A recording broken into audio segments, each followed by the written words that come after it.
Hello everyone, welcome back to the WebToTech YouTube channel. Today for this video of WebToTech, I will be showing you how to download and install the Wechat application for your mobile device. Now to do that, what you need to do is open the Google Play Store on your mobile device. This process is for the Android user, so if you are using a iOS, you need to go to the App Store. Once you open the Google Play Store, tap on the search bar on top and there you need to type in Wechat.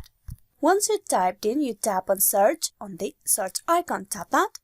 It will show you the search result and Wechat application on the searches. Here you need to tap on install, tap that and wait for the application to be downloaded. Wechat is a Chinese instant messaging social media and it is a messaging and calling apps that allow you to easily connect with your friends and family and help you stay in touch with each other across countries. You can see the application is downloaded. Now you tap on open and with that you have successfully downloaded and installed the Wechat application for your mobile device. So this is how you can download and install the Wechat app for Android device. Hope this video was useful. Please like and subscribe the WebToTech YouTube channel. Thank you for watching till the very end.